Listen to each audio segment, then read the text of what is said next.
Então vamos lá, essa aqui foi uma das últimas experiências que eu tive, né, de montar uma indústria médica.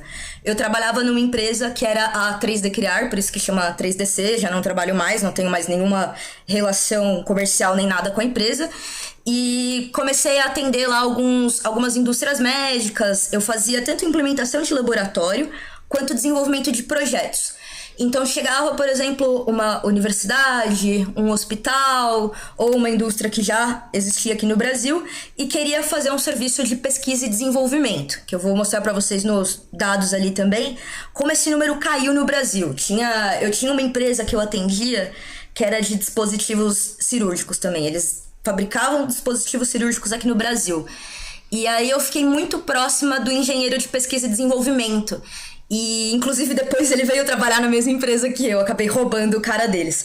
Mas ele já trabalhava naquela empresa há pelo menos uns 10 anos. Quando ele entrou na empresa, tinham 15 pessoas na área de pesquisa e desenvolvimento. Quando ele saiu, só tinha uma. Então, você começa a perceber, né, que as empresas foram diminuindo essa parte de P&D. E parte disso é pelo motivo que eu contei no artigo que eu escrevi e publiquei essa semana na RIB, né? Que é muito caro fazer pesquisa e desenvolvimento aqui no Brasil, é muito caro fabricar, é um investimento que não é nada seguro. E esse aqui foi um dos projetos que quase chegou lá, eu até cheguei a montar a infraestrutura da fábrica, que eu vou mostrar pra vocês mais pra frente. Mas, infelizmente, devido aos custos, né? A Anvisa é um negócio assim... O país tem que ter, claro, um órgão regulador, só que a gente tem um problema muito, muito sério de a Anvisa ser muito desigual. Então, quem tem grana, quem tem acesso, né? Quem tem grana para contratar gente que conhece, que sabe certificar, consegue certificar os processos, consegue certificar os produtos numa maneira muito rápida. Para quem não conhece, é muito difícil, porque as coisas não são muito óbvias, é uma linguagem muito difícil, existem pouquíssimos laboratórios que fazem a certificação aqui no Brasil, e inclusive são de grupos alemães, não são de grupos nacionais, e você paga para esses laboratórios para fazer os testes, né? E esses testes não são baratos, contratar uma consultoria de alguém para fazer toda essa documentação também não é barata. E uma das coisas que eu digo, né, por criar um hub de saúde, criar um hub de incentivo à indústria médica, eu vejo que isso também vem como papel do Estado e vem como papel da Anvisa, ter um suporte ali, ter algum tipo de projeto que abra as portas para o pequeno empreendedor aqui do Brasil que quer desenvolver a indústria nacional, para ele ter algum tipo de mentoria, algum tipo de suporte, algum tipo de incentivo para poder fazer a certificação desses produtos. E infelizmente isso acaba não acontecendo, né? Então, para quem também não tem conhecimento de como se faz um plano de negócios, né? Como você apresenta uma ideia para um investidor, eu tô trazendo essa formatação aqui para vocês entenderem também.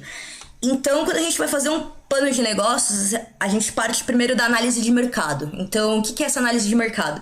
A gente tem que entender qual que é o tamanho do nosso público-alvo, qual é o tamanho que a nossa empresa pode crescer, para poder definir qual vai ser o tamanho da produção.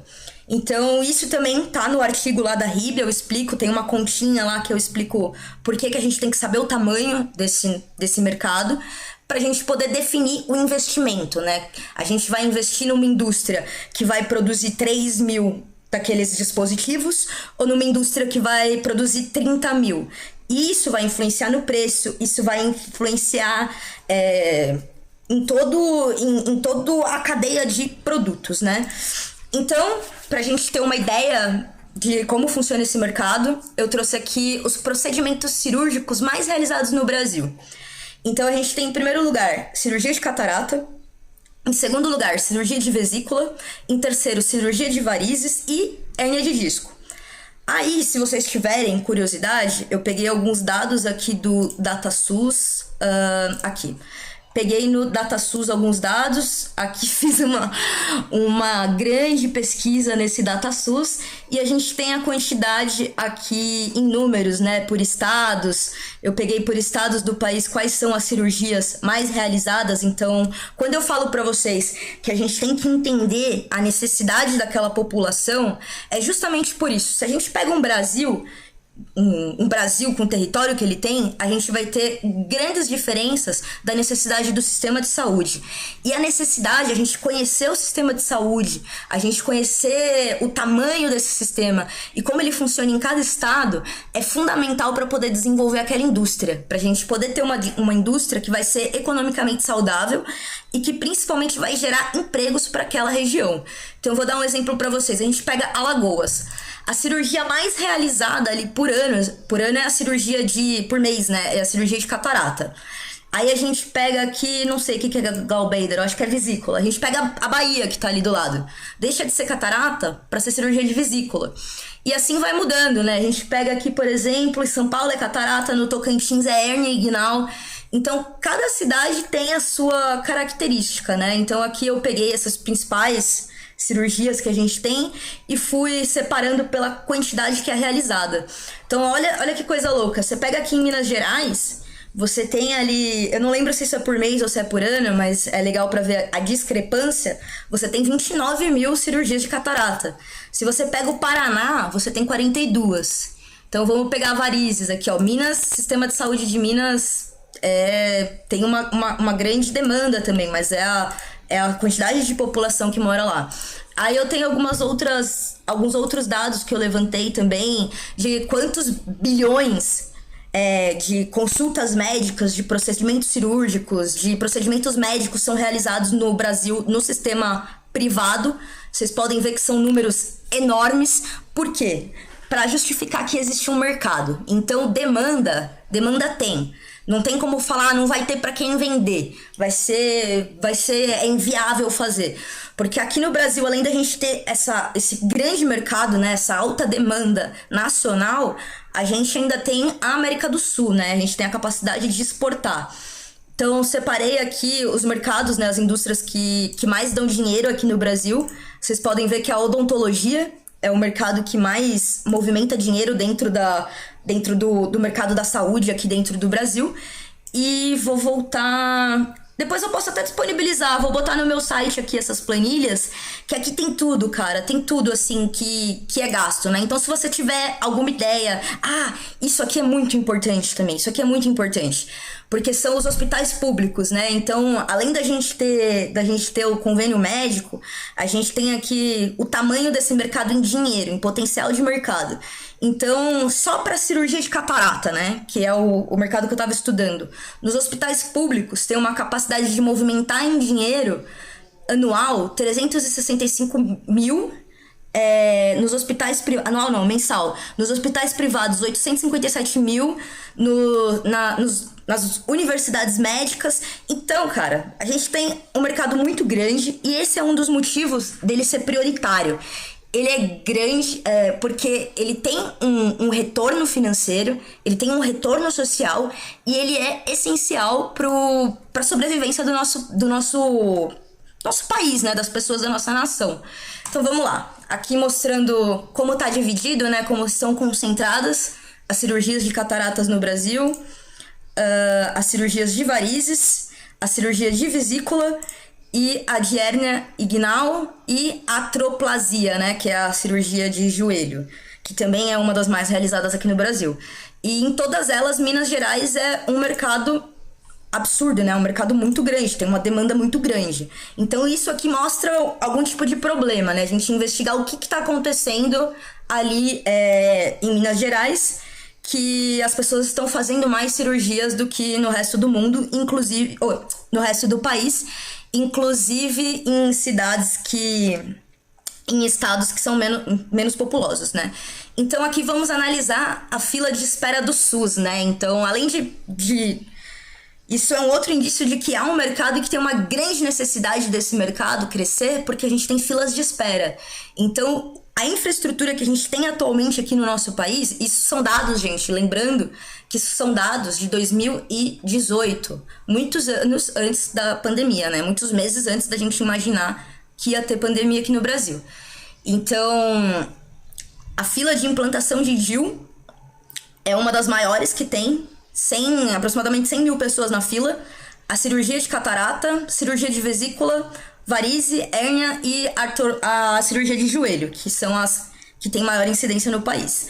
E aí, quando a gente vai analisar aqui, né, como a indústria nacional está distribuída, a indústria médica nacional está distribuída no nosso país, a gente já começa a ver outras discrepâncias, né? Por exemplo, a gente tem Minas Gerais aqui, que é o estado que tem mais demanda.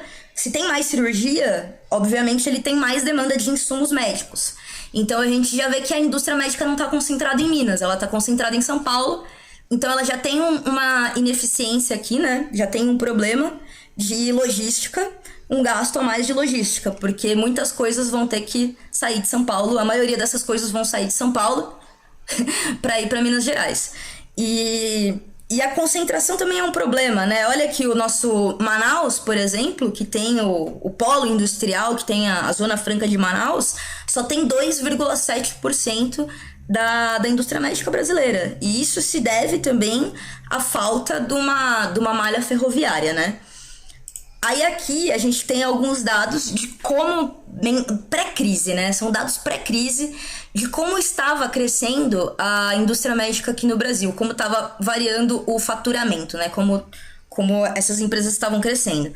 Então aqui em 2007, isso aqui tudo tá em reais ou tá em dólares? Eu tô na dúvida agora. Eu acho que era em dólares e eu botei errado aqui, gente. 2007, a gente teve aqui um gasto não, né? Girou no mercado 3,54 bilhões e a maioria de equipamentos médicos. Então, esses equipamentos médicos são o quê? Tomografias computadorizadas, ressonâncias magnéticas, equipamentos de ultrassom, ou, por exemplo... É tudo que for eletrônico, gente. Tudo que envolver eletrônica, que envolver montagem, é um equipamento médico. E por que o faturamento é maior? Porque é mais caro. Uma máquina de ressonância magnética, ela pode variar de 3 milhões a 10 milhões de reais. Então, obviamente, o faturamento, né, o tanto de dinheiro que vai girar nesse mercado, vai ser maior. Daí nós temos aqui os materiais de consumo, que é a matéria-prima, né? Não só as matérias-primas, mas também algodão, máscara, tudo que é insumo, tudo que é descartável ali, tudo que é reutilizável, tá aqui nos materiais de consumo. E a odontologia, né? A gente tem odontologia aqui como um mercado tímido e que ultimamente tem tido a maior taxa de crescimento. Se a gente for ver durante esses anos, o que mais cresceu foi a indústria de equipamentos médicos.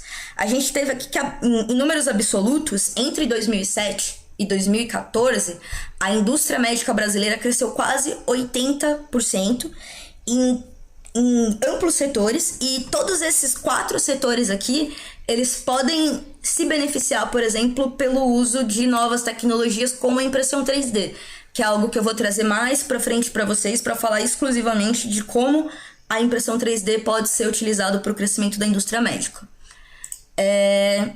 Aí aqui é um outro dado bem interessante pra gente analisar a balança comercial, né? Então vamos ver as exportações, o quanto que o Brasil passou a vender pra fora. Aqui já de cara a gente vê que isso não mudou muito. A odontologia, por exemplo, em 2010 ela subiu de 84 milhões para 117. Foi um crescimento bastante tímido de exportações, né? Mas mesmo assim, a gente acaba vendo que teve, o setor de equipamentos médicos, ele caiu. Ele teve um crescimento aqui, em 2010, 2011 ele aumentou as exportações, 2012 aumentou mais ainda, 2013 caiu e 2014 caiu bastante o setor de exportações. E praticamente todos eles mostrou que a gente continuou, né, o que esses dados mostram, que a gente continua refém do mercado externo, né, a gente continua refém da importação. E importações, isso é muito interessante também, pra gente entender como que é esse ciclo de compra e venda.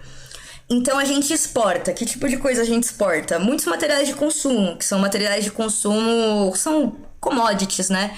Que serve como matéria-prima para a indústria processar e depois revender. E como que a gente pode afirmar isso? Vendo essa balança, né? A gente vê aqui o Brasil, por exemplo, os Estados Unidos. É o mercado que a gente mais vende. O mercado que a gente mais exportou foi pro Brasil. E o mercado que a gente mais importou, que a gente mais comprou, também foi os Estados Unidos. Então a gente vendeu para os Estados Unidos e depois comprou de volta. E é interessante observar que isso aqui mostra um decaimento do poder de compra também, né? A gente não passou a exportar mais, a gente não passou a produzir mais, só que a gente passou a comprar menos. A gente passou a comprar menos nos Estados Unidos. O resto acontece também, ó. A gente vende para a Argentina. Muito dessas coisas que a gente vende, que a gente exporta para a Argentina também, são coisas que a gente compra dos Estados Unidos, da Alemanha, da China, do Japão, da Malásia, Suíça, França. Então a gente compra da galera que produz, a gente compra lá de fora e acaba revendendo aqui para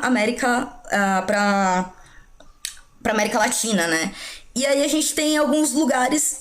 interessante mostrar, olha a Venezuela aqui em terceiro lugar, né? Então, na área médica, a gente tem como maior mercado Estados Unidos, Argentina e Venezuela. 3 países que agora a gente tá com uma relação muito boa. E a gente tem 2 outliers interessantes aqui, né? A gente tem a Bélgica. Então, o Brasil vende bastante material médico pra Bélgica e pra Suíça. E não compra de volta. Não, compra da Suíça. Da Suíça a gente compra de volta, mas da Bélgica não. Então são alguns dados interessantes. E olha a balança comercial. Olha o quanto que a gente compra aqui, ó. Isso são dados de 2015, eu não trouxe dados mais atualizados porque eu não consegui. Eu não achei, não tive tempo bastante para procurar, mas a ideia era a gente analisar mesmo pré-crise como a indústria médica já estava sendo negligenciada. Então, olha a diferença da balança comercial de importações de produtos médicos e de exportações. Aí, a gente vem com a crise, né? Antes da gente entrar na crise, deixa eu dar uma olhada aqui no chat, como é que tá, pra eu bater um papo com vocês aqui. Boa noite, pontualmente atrasada. As linhas férreas foram entregues para iniciativa privada, abriu a live na hora do Átila, desculpa parar o raciocínio, mas eu queria saber em qual parte da ciência não conseguem desenrolar, em qual parte vocês param, na parte do investimento ou em qual área? Falta apoio do governo? Queria saber mais sobre. Então, peraí, deixa eu voltar aqui pra minha cara, senão vai ficar um negócio esquisito, né? Deixa eu tirar esse cara aqui. Pô, aqui no captura de tela. Aqui no chat, aqui no Linux é mais chatinho de lidar. Então deixa eu voltar aqui para eu falar um pouquinho com vocês, que eu vou mudar a dinâmica da live. Eu queria saber em qual parte da ciência vocês não conseguem desenrolar e em qual parte vocês param. Então, quando diz respeito exclusivamente ali à indústria médica, tem várias partes que são bem complicadas, assim, já desde a parte da ciência. Primeiro, porque a gente precisa de um laboratório, e esse laboratório, dependendo da área da medicina que você vai estudar e que você vai desenvolver, tem níveis de segurança, né? Então, a gente tem as salas limpas, né? Que recebem o nome de salas limpas. Então, tem grau 1, grau 2, grau 3, grau 4 e diversas normas, né? Tem norma ISO, norma não sei das quantas. E é por isso que gera bastante dificuldade, por isso que a Anvisa acaba pedindo muitos documentos, que nem muita gente fala. Por que a Anvisa foi lá nos Estados Unidos para ver a fábrica dos caras e papapá? Porque, como todo mundo sabe, os Estados Unidos usa métricas completamente diferentes do resto do mundo, né? Então as normas também são. Enquanto a gente trabalha com norma ISO, lá eles trabalham com norma 1, norma 2, norma 3, acabam mudando e tem que fazer todo um estudo, um paralelo para transformar para cá. E um dos motivos da galera da Anvisa ter ido visitar a fábrica da Pfizer lá nos Estados Unidos é transferência tecnológica, né? É importante a gente ir lá, entender como eles fabricam, porque a gente não tem esse nível de laboratório aqui. Então aí já vem a primeira pausa, né? Você ter ali uma sala limpa com a ISO necessária para poder desenvolver aquela pesquisa. Em segundo ponto, essa tua pesquisa ela tem que passar por um comitê de ética. Então, você tem que fazer uma metodologia, mandar para vários especialistas que vão analisar e vão aprovar se ela está dentro ali do comitê de ética. Em segundo ponto, desenvolver. Vamos lá, a gente fez uma pesquisa, essa pesquisa chegou num produto, chegou num MVP, né? A gente chama que é o mínimo produto viável. e agora você quer transformar num produto, porque só a partir do momento que vira um produto, você pode começar a submeter para a Anvisa a documentação. Para submeter essa documentação à Anvisa, você precisa ter uma fábrica com boas práticas de fabricação. Então, essa fábrica precisa ter ali aquela sala limpa, ela precisa ter uma linha de montagem que vai ser estéril, de acordo com a necessidade daquela classe de produtos. Então, são muitas regras, muitas coisinhas que muitas vezes o cara que tá na academia, ele conhece do quê? De pesquisa e desenvolvimento. Mas ele não entende das etapas de processo de industrialização, de escalabilidade, de como pegar aquele projeto, né, aquele protótipo que ele desenvolveu na universidade e transformar num produto que pode ser fabricado. Para isso tem que ser feito um plano de negócios, que é uma coisa mais do business que o professor dificilmente, se a área de pesquisa dele não for daquilo, ele não vai entender. Então falta essa integração. E muitas vezes, se você não consegue vender o teu projeto, né? Se o professor não consegue vender o projeto para um investidor, aquele projeto vai ficar parado, ele nunca vai virar um produto. Então, esses são os tipos de dificuldades que eu vejo que o Estado devia estar ali investindo, ter nesse hub que eu penso, né?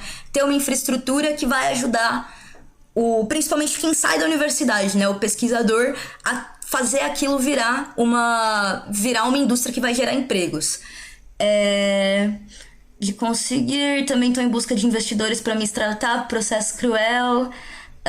Tabata mostrou um projeto no Twitter mostrando como fazer inovações com o galpão da Ford. Depois vi uma live do Paulo Gala com o André Rocaglia falando sobre centros de inovação que são comuns em países que se importam. Sim, cara, inclusive tem um case, vocês podem procurar um case do Vietnã e do Camboja. O Vietnã é um caso que eu gosto muito, porque os Estados Unidos tentam implementar a democracia lá no Vietnã, né? E a galera do Vietnã eles têm um conhecimento em engenharia fantástico, cara. Eles têm um conhecimento até nas épocas mais primitivas, né? Tanto que foi isso que deu pra eles a vantagem de ganhar dos Estados Unidos com toda a sua tecnologia. E isso é um pouco do processo de inovação que eu gosto de falar bastante. Eu li muito aquele livro Arte da Guerra, né? Então, às vezes, eu acabo fazendo analogias com guerras. Recomendo muito que vocês leiam esse livro, tanto para quem quer entrar em negócios, quanto quem quer entrar na vida pública. E o Vietnã, ele trouxe uma inovação, né? Ele não tinha tanto poder econômico quanto os Estados Unidos, não tinha tanta tecnologia, mas os caras sabiam fazer aqueles túneis, né?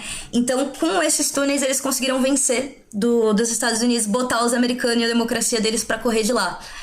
E o Vietnã, ele investiu nesse processo de laboratórios comunitários, né? De descentralização e industrialização. E hoje em dia é um dos países mais industrializados do mundo. É bem interessante.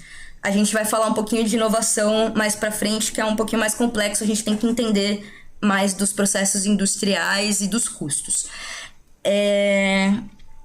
Então, mas o Vietnã e o Camboja, eles desenvolveram a tua economia, eles desenvolveram a tua indústria com essa distribuição desses centros de inovação. Acho que o Twitch é meio confuso, por isso que não entra mais gente aqui. Ele é meio confuso, só que a Twitch, ela tem um plano de monetização mais interessante do que o YouTube, né? E eu tô precisando de grana mesmo, então na Twitch, por enquanto a gente vai manter as lives aqui nas Twitches. Oi, Ganga, boa noite, excelente tema, interessantíssimo, obrigada, pessoal. Qual a importância das patentes no desenvolvimento da área médica e como o conhecimento da área de patentes auxilia o desenvolvimento dessa indústria?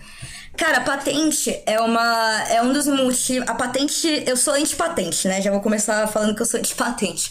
Apesar de ter de ser uma métrica para desenvolvimento e inovação das indústrias, as patentes elas geraram uma grande desigualdade tecnológica no mundo inteiro. E é uma discussão que está vindo à tona agora também por causa das vacinas, né? Um exemplo para vocês de como a patente é um atraso é a própria impressão 3D. A impressão 3D é uma tecnologia que surgiu nos anos 80.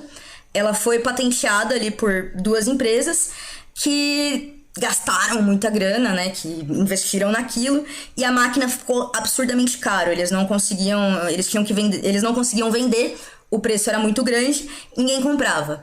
20 anos depois, quando caiu a patente da impressora 3D, surgiu a partir do movimento open source, a galera abriu o projeto, começou a desenvolver, e isso viabilizou a impressão 3D. Então agora a gente tem vários, abriu o mercado, né, você acabou com o monopólio ali e estimulou o desenvolvimento tecnológico. Então agora todo dia a gente tem surgindo uma nova impressora 3D, barateou. Barateou não significa que o cara não vai lucrar, pô. A partir do momento que barateia, ele consegue vender em mais quantidade e vender mais do que tinha antes. Então, isso é um movimento global, isso é uma coisa que está acontecendo bastante no mundo, movimento livre, movimento open source, que eu sou adepta há muitos anos, e a patente, na real, é uma coisa que ela acaba mais engessando a indústria do que qualquer coisa. Um exemplo também é o respirador. A gente teve agora o pessoal da USP conseguiu, né, conseguiu industrializar, porque caiu a patente desses respiradores, e o Brasil começou a desenvolver aqui dentro. Então é uma forma... O que é o problema? A gente fica esperando queda de patente, demora 20 anos para a tecnologia chegar aqui, para a gente começar a desenvolver. Então é complicado, isso é uma das coisas para a gente pensar e discutir mais à frente. Sou idosa e consegui acessar. Bom, vamos voltar então aqui para... Dei uma pausazinha. Vamos voltar agora pra gente falar de crise. Deixa eu fechar aqui. Fecho o chat. Abro o game. A captura de tela e diminuo minha face. Tô pegando aqui o jeito. Então vamos lá. Veio a crise, né? Então, mesmo com a crise econômica, a área de dispositivos médicos, ela teve uma crise aqui nesse gráfico que eu mostrei para vocês, que foi de 2015 até 2017. Então, ela caiu, de 2015 a 2017, ela caiu bastante. Só que em 2017 ela voltou a crescer, voltou a ter investimentos, isso principalmente devido a projetos que surgiram da iniciativa pública, principalmente a FAPESP, a FAPESP e a FINEP, né, que são agências de fomento, passaram a investir mais na indústria médica, só que isso foi um problema, né? Quando você vai tentar um investimento público, ainda é uma coisa bem elitizada, ainda é uma coisa bem difícil para você conseguir. Você tem que ter acesso a um pesquisador, alguém que entende de planos de negócio. É muito difícil alguém que não teve acesso a esse conhecimento conseguir ter uma ideia de um dispositivo médico, que nem eu vou até mostrar para vocês um caso que teve na África do Sul de prótese, que foi desenvolvido lá, porque não tem por um carpinteiro, foi levado para dentro da universidade. Só que aqui no Brasil a gente ainda não tem uma integração tão forte entre a sociedade e a universidade. Então vamos lá. 2017, saúde começou a crescer, principalmente por causa de investimento e programas de incentivo estatais. E aqui, né, mesmo abalado, o faturamento da indústria médica cresceu 250% entre 2007 e 2017. O primeiro semestre de 2017 registrou um faturamento de 9,1 bilhões de dólares, que na época dava mais ou menos 30 bilhões de reais. E esse faturamento, ele foi aproximadamente 4 vezes o de 2014, num momento pré-crise. Então era um mercado que estava crescendo, estava indo bem, principalmente porque a gente tem crescimento populacional, a gente tem envelhecimento da população, e aí trouxe também, a gente não pode esquecer que esse mercado, ele depende dos convênios médicos também. Então, eu trouxe aqui as despesas dos planos de saúde, né? Então, pra gente ver o quanto que os planos de saúde gastam com cada coisa. Então, internação, gente, internação é o que mais pesa pros planos e pros hospitais públicos, né? E a internação, ela é uma coisa que está diretamente ligada com a cirurgia, porque quanto mais tempo o paciente passa em cirurgia, mais tempo ele fica entubado, né? Ele fica ali anestesiado, então o sistema nervoso dele tem uma parada, todo o corpo dele para ali por um tempo, tem assistência dos equipamentos, e quanto mais tempo ele fica, mais difícil é ele retomar. Então significa mais a cada 2 horas ou a cada 1 hora, eu não lembro agora qual que era a relação, eu vou buscar isso aí para trazer, vou escrever, né, agora que eu tô escrevendo.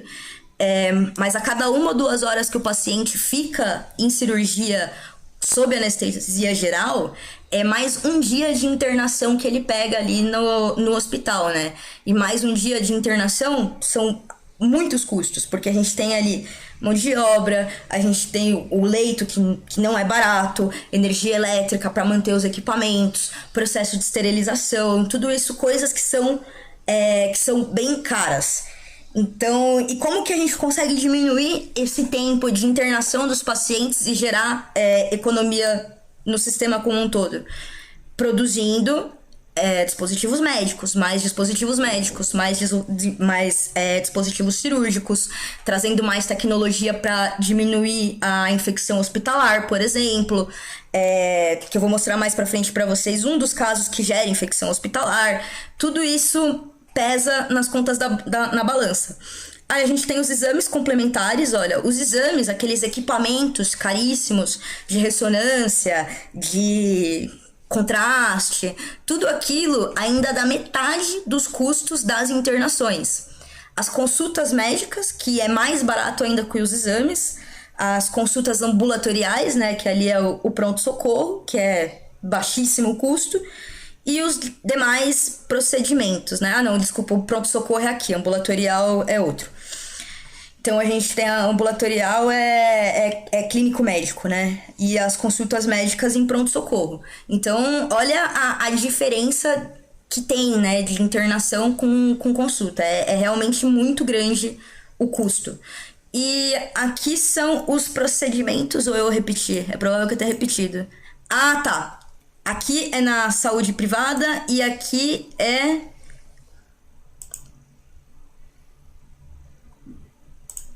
Ah, tá. Aqui são as despesas e aqui são os procedimentos.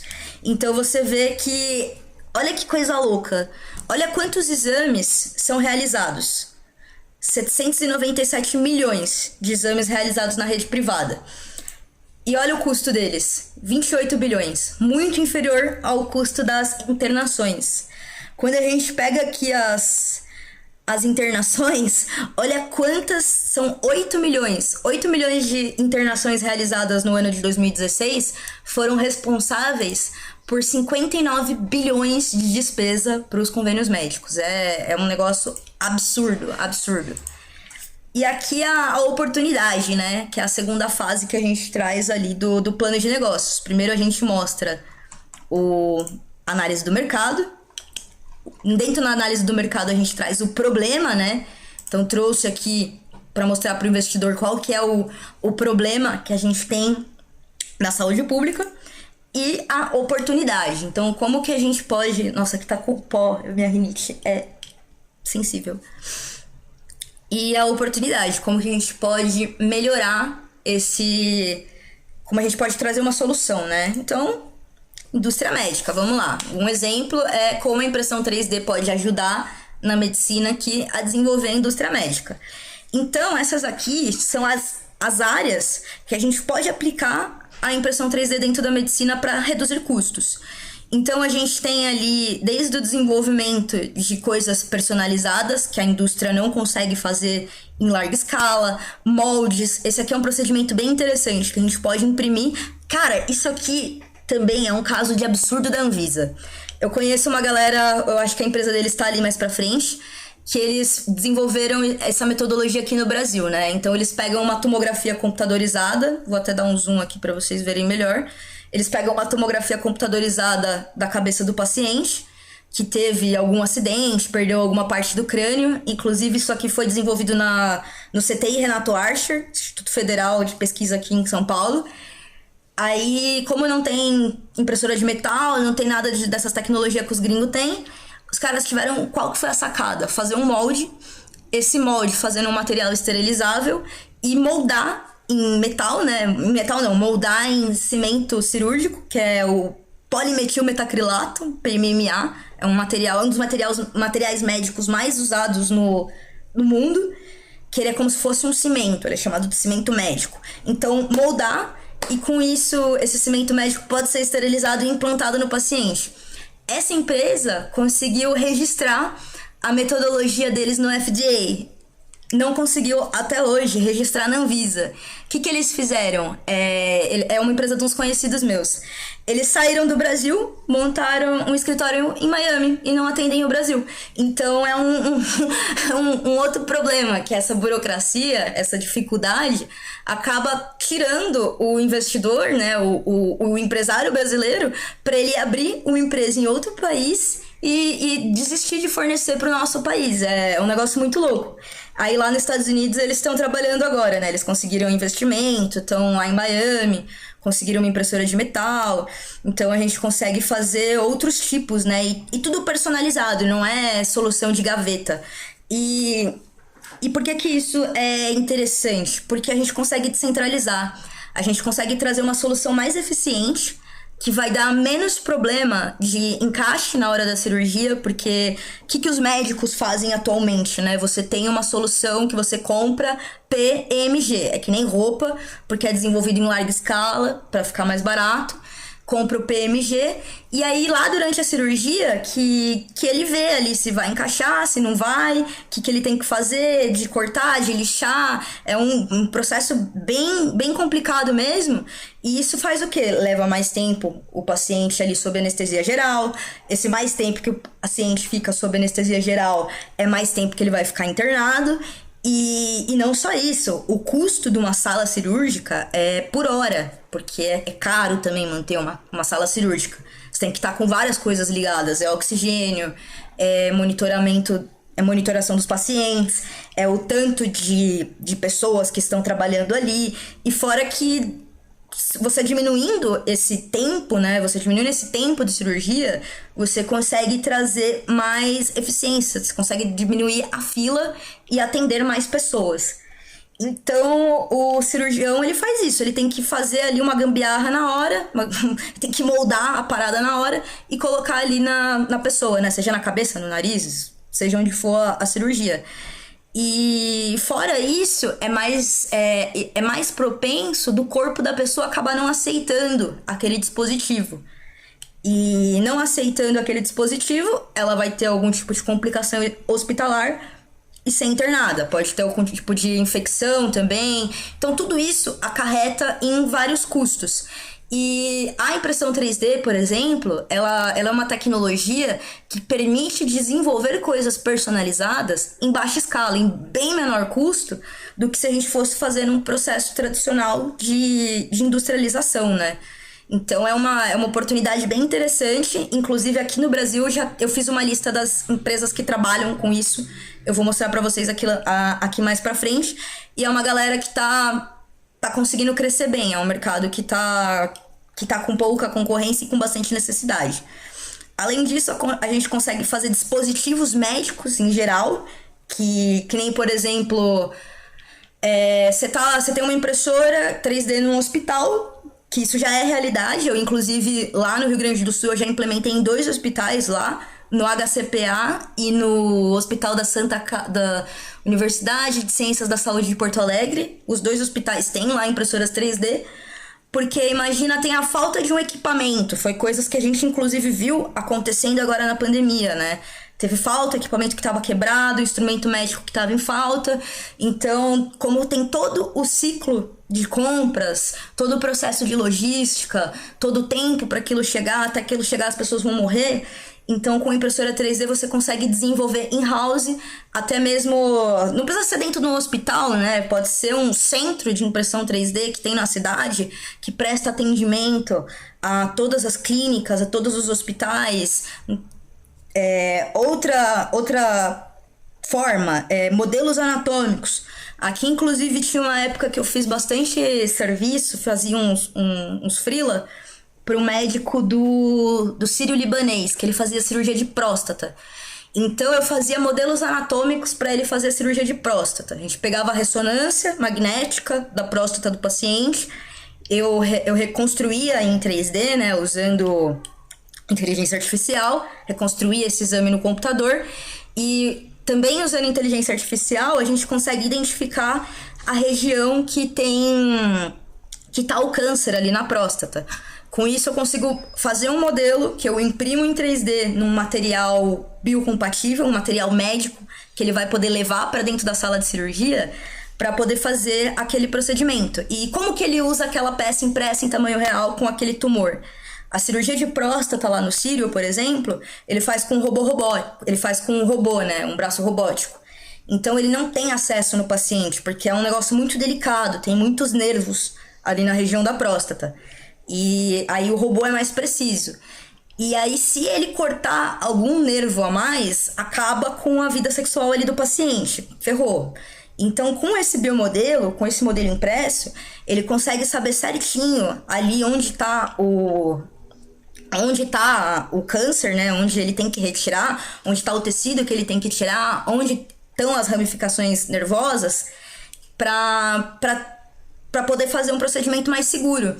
Esse caso desse médico, eu fazia bastante esse serviço para ele, porque ele oferecia para os clientes dele, né? Porque ele conseguia diminuir o tempo de cirurgia. Uma cirurgia que antes ele fazia umas 6 horas, ele conseguiu diminuir para 4. E a taxa de sucesso aumentou também. Todos os pacientes, no caso que a gente fez, era um estudo clínico também, ele conseguiu manter os nervos. Então é um exemplo, né? A gente pode fazer não só com cirurgia de próstata, a gente pode fazer com cirurgia de câncer de mama, para não ter que fazer a mastectomia que remove toda a mama da mulher. Tem cirurgia que faz aqui as guias cirúrgicas, né? Esse aqui dos modelos anatômicos, eles são o primeiro passo para a gente fazer uma guia cirúrgica. O que é essa guia cirúrgica?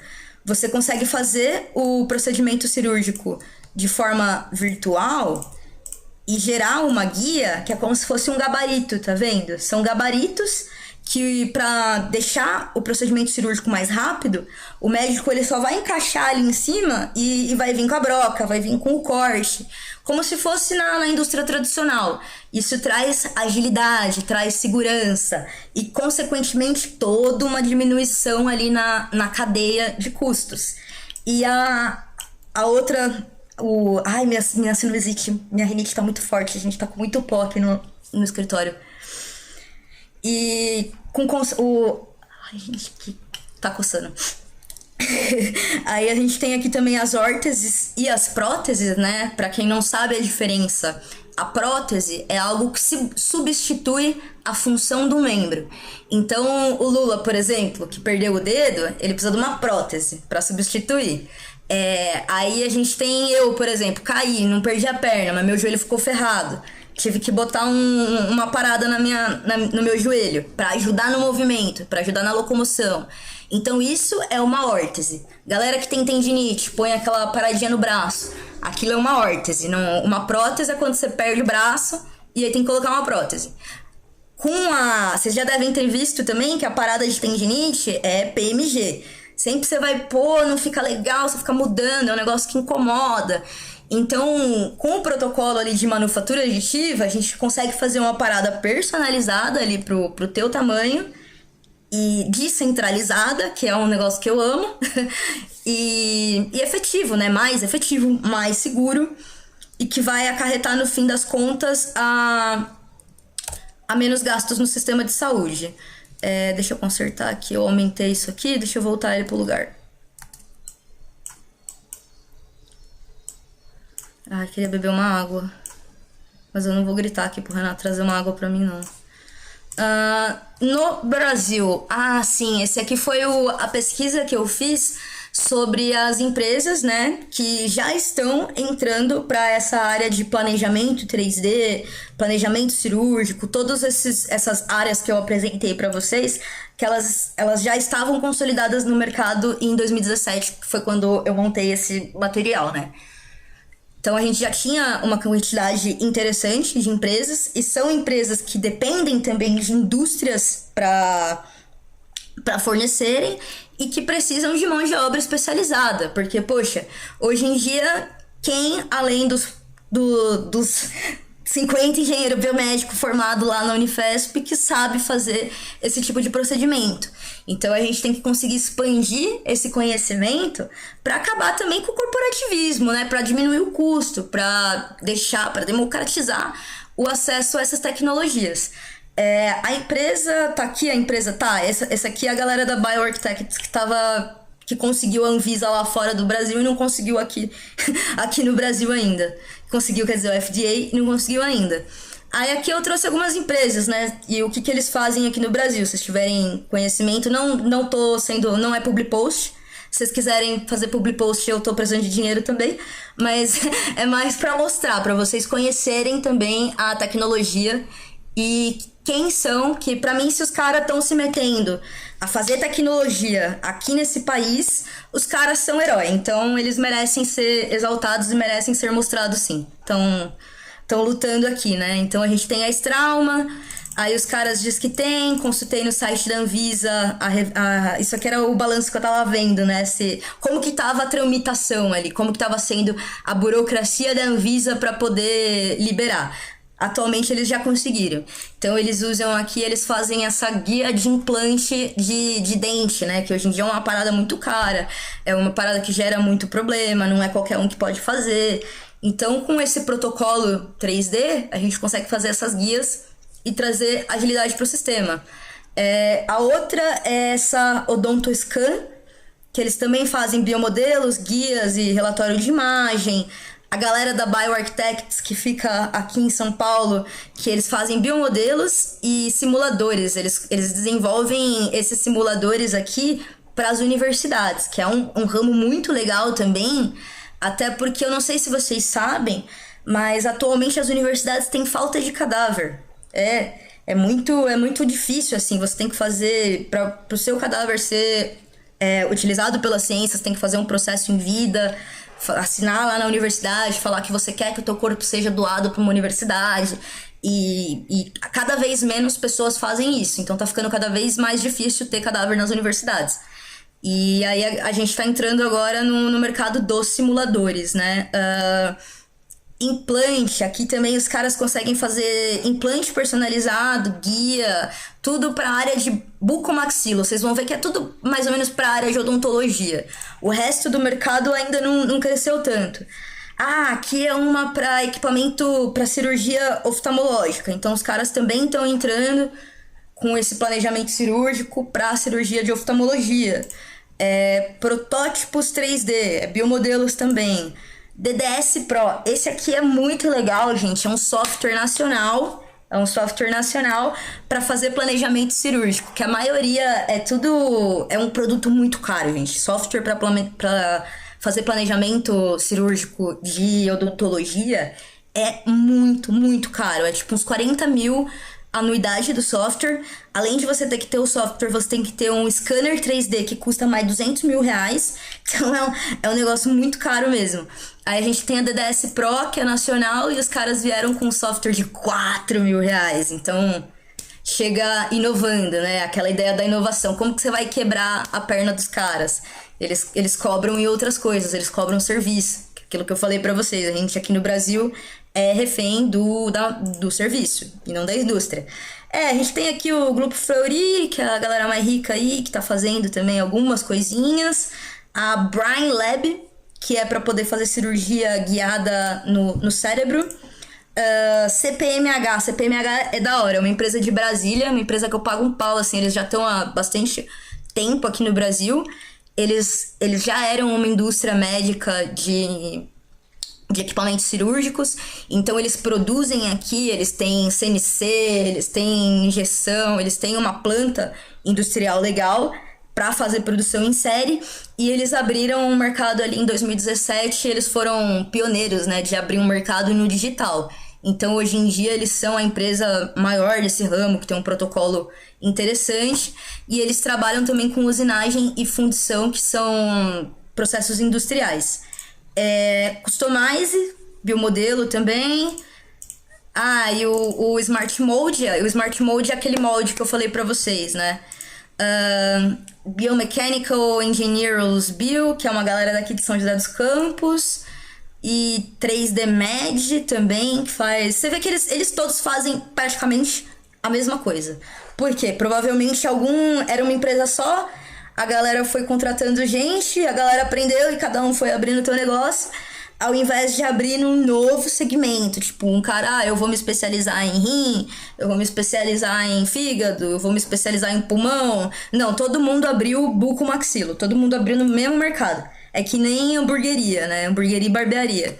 Additive e... essa Linksvet eu achei muito legal. Ela foi a única que eu encontrei que faz esse tipo de planejamento para veterinária. Então eles já têm, não é passível de Anvisa, né? A Anvisa dos animais é o mapa. Então quando vocês falarem, é uma outra forma de vocês zoarem Bolsominion, que a vacina deles não vai ser aprovada pela Anvisa, vai ser aprovada pelo mapa. E aí eles utilizam também, e isso é muito interessante, o biomodelo para animal custa R$350, tem lá no site deles, e a guia custa 100.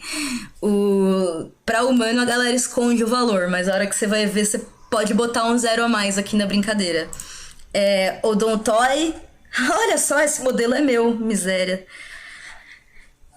Isso aqui também é para fazer cirurgia, você consegue fazer o nervo, né? Você faz o canal com o nervo para poder fazer o implante, porque tem pacientes que hoje em dia ficam sem dente, aí eles vão no hospital, faz a tomografia, vai no dentista, né? Faz a tomografia, aí o dentista fala, não pode fazer cirurgia, aqui não dá pra fazer porque o teu canal aqui o canal mandibular tá muito próximo.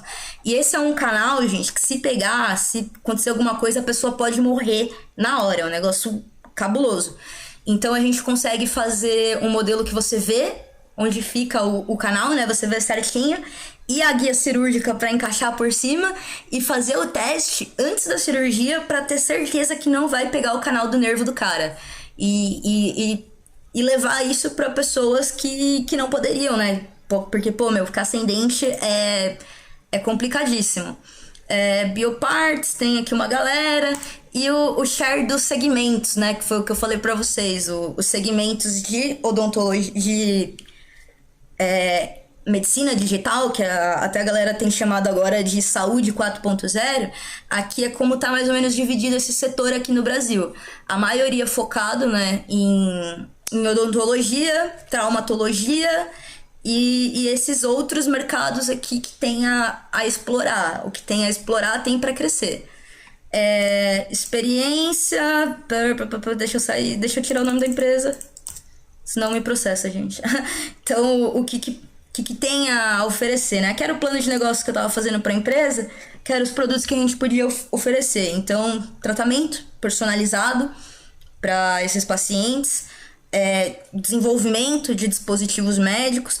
Esse aqui é um modelo bem interessante que eu já mostrei numa outra apresentação, que ele é feito mesclando diferentes processos tecnológicos.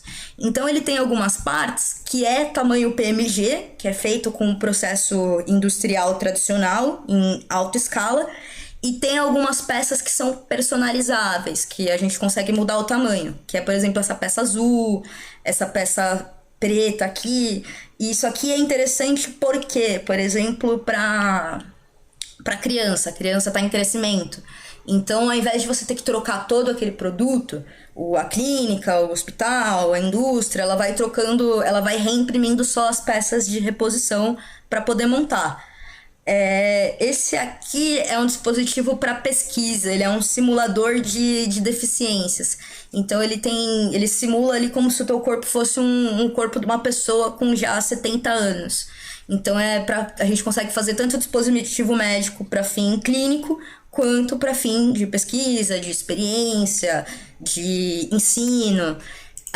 Aqui, nossa, esse aqui é um caso muito legal, que é uma manopla de cirurgia, que isso é um problema que eu cheguei a começar a implementação antes de eu sair. Eu acabei saindo da empresa, né? Eu comecei o processo, mas aí eu parei de trabalhar na empresa, que é uma indústria médica da região ali de Campinas, que eles, na verdade, eles são uma montadora, é que nem carro. A indústria médica de equipamentos aqui no Brasil é igual à indústria automotiva. É uma montadora. Então, eles trazem peças de fora, algumas coisas eles produzem lá dentro, mas a maioria é tudo importado. E aí um dos problemas que eles tinham era a tal da manopla do foco cirúrgico, porque o tá tendo a cirurgia, é o... Falaram na outra live que era o ring light de médico, né?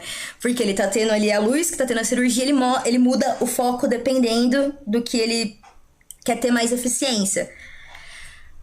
Aí, como troca toda vez, passa por esterilização, a esterilização vai degradando o material, então a durabilidade é muito pouca. E aí, quando você vai comprar de fora do país, você vai comprar, essa peça acaba chegando aqui no Brasil por R$ 300. É tipo, você está considerando o processo de logística, importação, se você está comprando 5 peças ou se você está comprando 5.000 peças, o lugar que você vai armazenar, quantas pessoas você vai pagar para cuidar daquele espaço. Então, tudo isso acaba interferindo no custo final do produto. Então, o custo que eles tinham para trazer essa peça era de R$ 300. Então, eles acabam não conseguindo fornecer para o cliente deles, né, para os hospitais, ou fornecendo para os hospitais bem mais caro, ali, tipo uns 500 pau para poder ter uma margem de lucro. E aí, hospitais públicos, por exemplo, acaba tendo falta desse equipamento. Então, a gente já implementou essa metodologia em alguns hospitais para eles produzirem em loco. E essa indústria, ela poderia produzir sob demanda para o cliente dele também, né? Ele tendo uma impressora ali, ele ia deixar de ser refém da China, por exemplo, nessa baixa escala.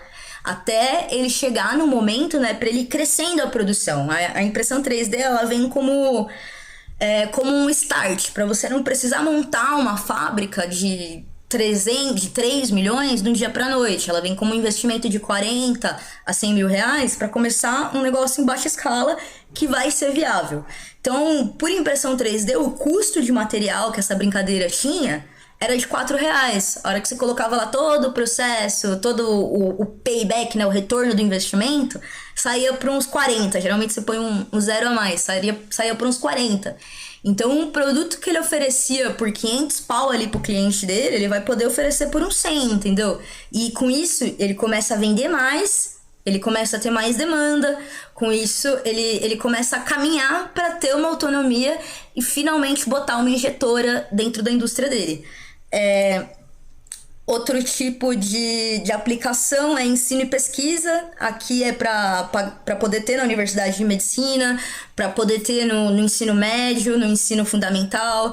É uma forma da educação ficar mais interessante para os alunos também, parecer um pouco mais com uma brincadeira.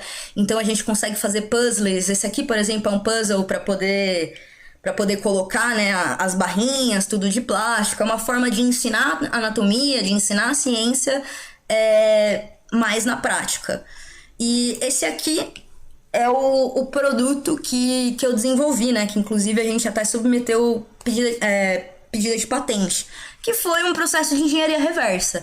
Isso aqui, gente, é uma canetinha sem vergonha, injetada com plástico vagabundo, que é vendido pela Alcon, que é uma multinacional aqui no Brasil, por R$700, se não me engano. Custa R$700 isso aqui. E é uma parada assim que o cirurgião usa umas 10 cirurgias e joga fora.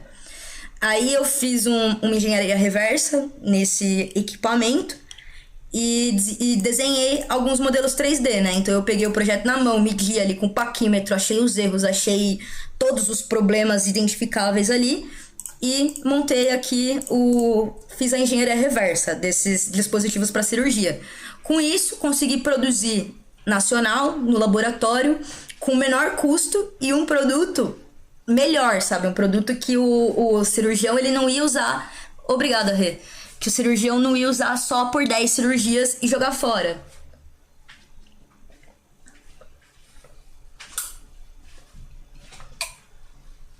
Tava com sede, obrigada. E aí foi justamente aí em cima disso que eu desenvolvi o plano de negócios, né? Essas aqui eram as oportunidades de desenvolvimento que eu apresentei pro investidor. Aí ele foi lá e mostrou qual que era o mais interessante pra gente prosseguir. Então esse aqui era o 3D Faco, que eu inclusive escrevi um projeto PIP, submeti pra FAPESP, mas até hoje tá rolando aí, tá rolando. Aí consegui fazer um mais bonito, mais eficiente, melhor e infinitas vezes mais barato. Outro tipo de desenvolvimento, inovação. Esse aqui, por exemplo, é um projeto que eu desenvolvi junto com meu grande amigo, médico, cirurgião oftalmológico Bruno, que ele é cirurgião da HC, que ele teve uma ideia de como auxiliar ali, reduzir os custos na cirurgia de catarata, né? Para ele poder ter uma precisão maior. Então foi um dispositivo que a gente usou lente, eu fiz aqui, projetei, fiz com impressão 3D, que ele prende o celular dele ali. A gente fez um dispositivo que era multicelular, né? Servia tanto para iPhone quanto para Android, para tablet, para o que fosse. A gente desenvolveu esse produto aqui e fez o protótipo para poder testar lá no HC. Então, com esse produto validado, você tem que fazer o quê? Você tem que conseguir alguém que vai investir para montar uma planta para produzir isso aqui no Brasil, ou usinado ou injetado. Só que aí vem o problema da Anvisa, você tem que conseguir a Anvisa. O investidor brasileiro, ele tem muito problema, quando ele ouve a palavra Anvisa, ele já treme. Por quê? Significa que o retorno não vai ser a curto prazo. Porque geralmente a Anvisa leva, quem tem sorte leva 9 meses para ter um produto aprovado na Anvisa. Então significa que durante 9 meses aquela empresa só vai gastar dinheiro e não vai receber dinheiro. Por pelo menos 9 meses, né? No melhor dos casos. E se esse cara botar essa grana num aplicativo ou num fundo de investimento, ele vai começar a ter o retorno, ele vai começar a ter o payback dele antes. Então, esse é um dos principais problemas para crescer a indústria médica aqui no Brasil. Aí, esse foi um outro dispositivo que a gente começou a montar também. Esse aqui eu modelei no Blender, que é o HeartCare, que é para poder fazer um diagnóstico portátil. Então, a gente estava desenvolvendo um dispositivo também para poder usar o teu celular para fazer um pré-diagnóstico de catarata, para poder fazer um exame, para poder fazer triagem, né? Ver se aquele paciente tem risco de ter catarata e fazer o tratamento, que nesse caso tem tratamento precoce, porque né, Covid é catarata, e fazer o tratamento precoce com ele. E atualmente esse dispositivo se chama retinógrafo. Um retinógrafo é um dispositivo grande, é um dispositivo enorme. Então a gente estava usando ali o celular para fazer um dispositivo portátil, um dispositivo menor, para poder levar para, por exemplo, outras regiões, né? O médico ter ali junto com ele, se ele vai numa comunidade, se ele vai num quilombo, se ele vai numa aldeia. Então, isso tudo, gente, com desenvolvimento aqui. Que essa é uma das vantagens de você ter de uma indústria ter uma impressora 3D, né? Isso aqui também... esse foi um dispositivo muito legal. Esse aqui eu desenvolvi num hackathon. Eu desenvolvi num hackathon que chama Mad Hacker, que foi uma das experiências mais legais que eu já tive na minha vida. Pesquisem sobre hackathon, que é tipo um... Agora que a gente tá em pandemia, tá mais complicado, mas esse aqui foi um hackathon que aconteceu na cidade de São Carlos. Então, tinha um casarão lá em São Carlos, um casarão histórico, que... Eles juntaram lá uma nerdaiada, teve um processo seletivo que foi no Brasil inteiro, pegaram a nerdaiada lá, uns 40 nerds, enfiaram dentro daquela casa, foi tipo um Big Brother, enfiaram dentro daquela casa, trancou a gente lá, eu inclusive era quem tinha a chave, aí no primeiro dia trouxe, né, alguns médicos, trouxe alguns especialistas da indústria, para eles discutirem quais eram os principais problemas que eles tinham ali no dia a dia. Então, com base nisso, a gente foi dividido em grupos, né? Cada um com uma skill. A gente foi dividido em grupos para desenvolver soluções. E aí eu fiquei no grupo do dispositivo médico. Aí a gente, em 4 dias, criou o Press, que é um dispositivo que não existe, cara. Que não existe no mundo ainda. Que é ele mensura dor. Então, eu parti de uma correlação que faz tanto tempo que eu não lembro agora, eu tenho que revisar lá os artigos. Mas eu lembro que eu peguei um dos artigos, que eu peguei uma correlação do sistema nervoso com a intensidade. Se você tá com mais dor, você aperta algo, né, com mais intensidade. Se você não tá com tanta dor, você aperta com menos intensidade. Então, a gente desenvolveu um dispositivo para poder mensurar como varia a dor do paciente, se a dor dele tá diminuindo, se a dor dele tá aumentando.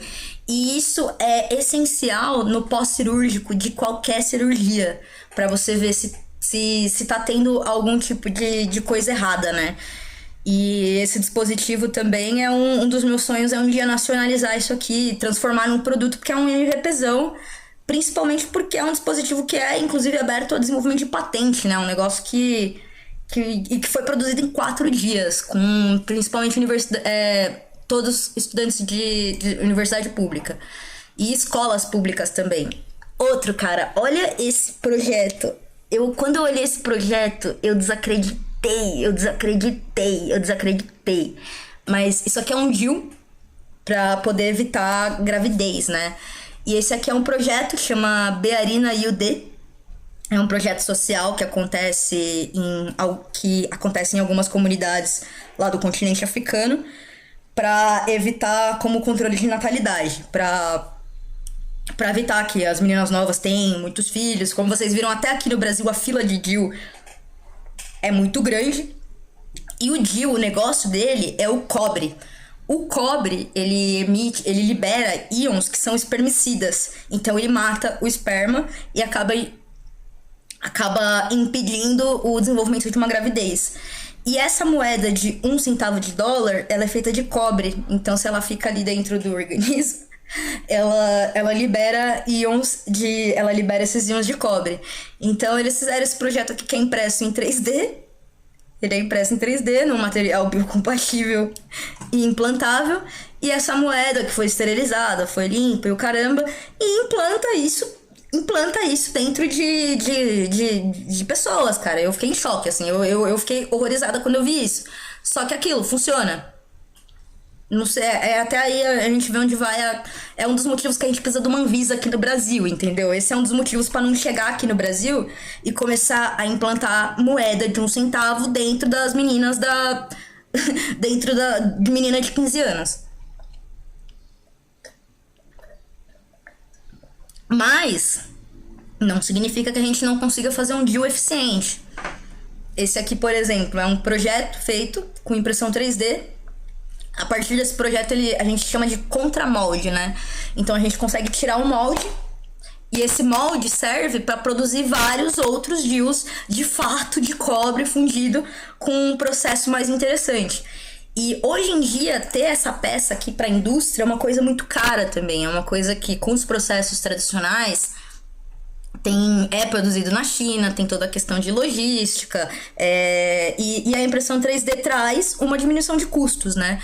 Traz uma diminuição de custos e uma liberdade de você desenvolver em tamanhos diferentes, porque isso é uma das coisas que engessa a indústria a TPMG, porque ele gasta uma grana para fazer o molde ou para fazer ali o corpo verde, né?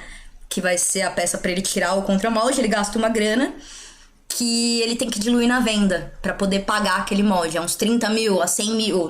Depende de...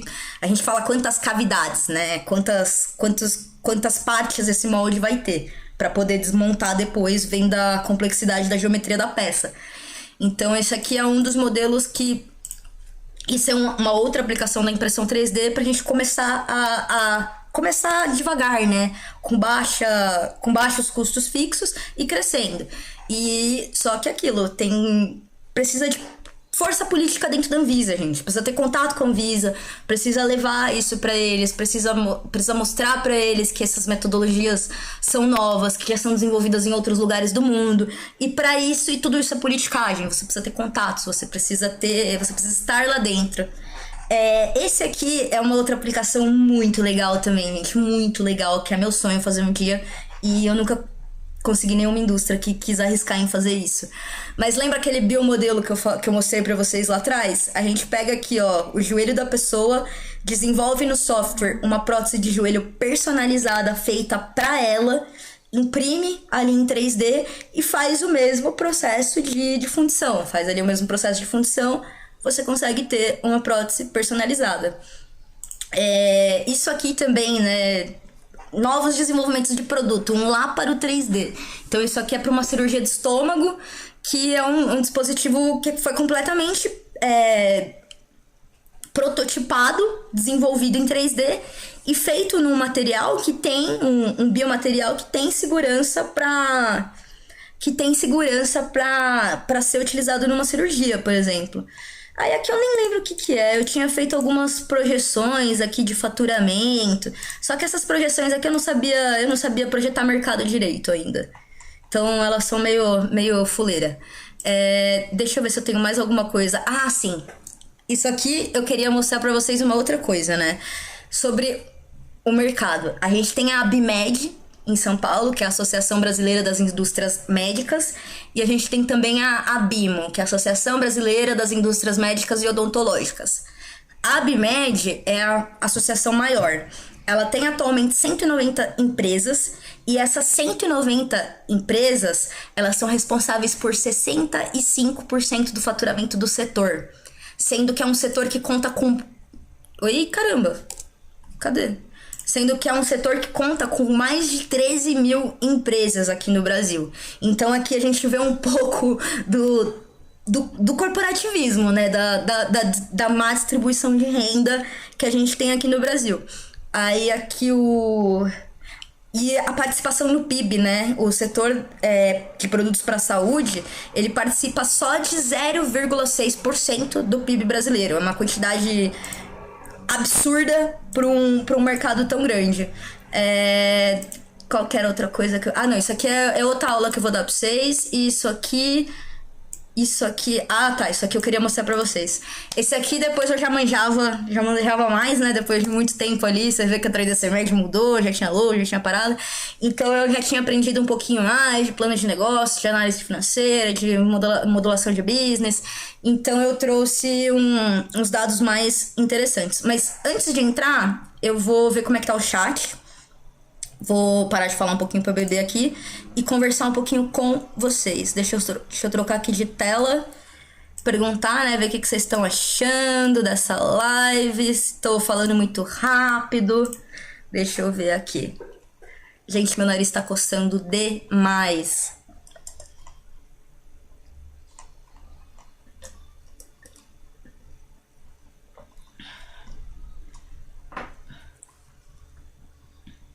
A Embrapa conseguiu e a Embrap não, é triste. E vão vender a Ceitec. Esses assumem risco muito alto, por isso que deveria haver pelo menos demanda estatal garantida. Para essas coisas do Nicoleles. Mas e aí, vocês estão gostando da live? Eu vi que caiu pela metade a audiência aqui. Quanto tempo tá? 1h23, tá? Tá melhor do que 3 horas de live. Mas e aí, vocês têm dúvida? Querem falar alguma coisa? Continua, finaliza, jogo, o que vocês querem? Eu tenho mais uma apresentação aqui que dá pra gente conversar mais, mas eu queria saber se o conteúdo tá muito pesado, se é muita informação ou se vocês estão tranquilos. Vou dar um time pra vocês falarem aqui enquanto eu olho as estatísticas.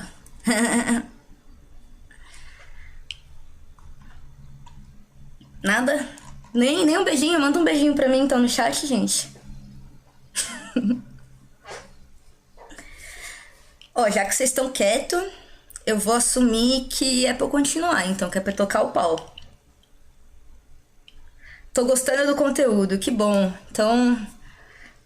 Ai, gente, mesmo eu coçando o nariz assim, o tempo inteiro, vocês estão gostando do conteúdo? Ih, foi gente embora, vocês não estão gostando não. Bom, eu vou fazer o seguinte, então. Eu, na real, já falei por 1h30. Já é 10h40. Eu tenho que continuar trampando aqui também, que eu tô fazendo uns sites pros clientes aí. Tô querendo voltar aí o ritmo das lives. Vamos ver, não sei se eu vou conseguir voltar toda semana. Meu objetivo é chegar naquele ritmo de toda semana. Mas a minha ideia hoje era dar um parecerzão geral pra vocês de como funciona a indústria médica aqui no Brasil, como ela tá dividida, e as oportunidades também, né? Quais são as oportunidades de negócio que a gente tem para desenvolver. Eu vou dar um pause mesmo, porque senão vai ficar muito grande e aí eu tenho que ficar caçando conteúdo para fazer mais live. Mas hoje é quarta, acho que sexta-feira, então a gente volta com a continuação. Aí eu dou mais detalhes para vocês, porque essa próxima parte, ela tem umas contas, ela tem alguns cálculos que eu tenho que revisar também, porque eu tô com o dólar de 2017, então não vai bater com os preços de agora. E vou finalizar. A live vai ficar disponível, eu vou baixar ela e vou disponibilizar no YouTube pra quem quiser assistir por lá também, porque aqui na Twitch só fica por 15 dias. E vai lá no Twitter se você tiver dúvida, se você ficou com alguma dúvida aqui da live, manda pergunta, eu tô sempre interagindo com a galera no Twitter. E manda também sugestão de temas, coisas tipo... Eu falo muito rápido, às vezes acabo passando um negócio ali muito rápido. Se vocês acham que passou alguma coisa rápida, alguma coisa que eu mostrei que vocês gostariam de conhecer mais a fundo, manda lá no Twitter e bora compartilhar, gente. Senta o dedo no compartilhamento, vamos mandar pra todo mundo a importância de construir um projeto nacional desenvolvimentista aqui no Brasil. Aproveitar, pode perguntar.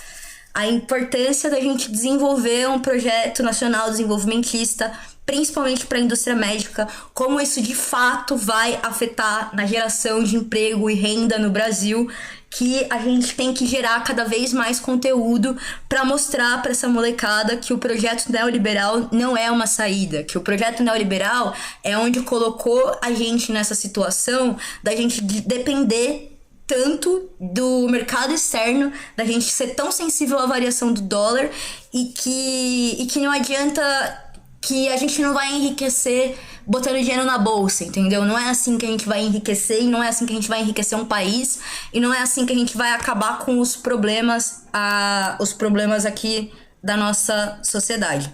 Então, é isso aí, galera. Agradeço muito a todos que assistiram.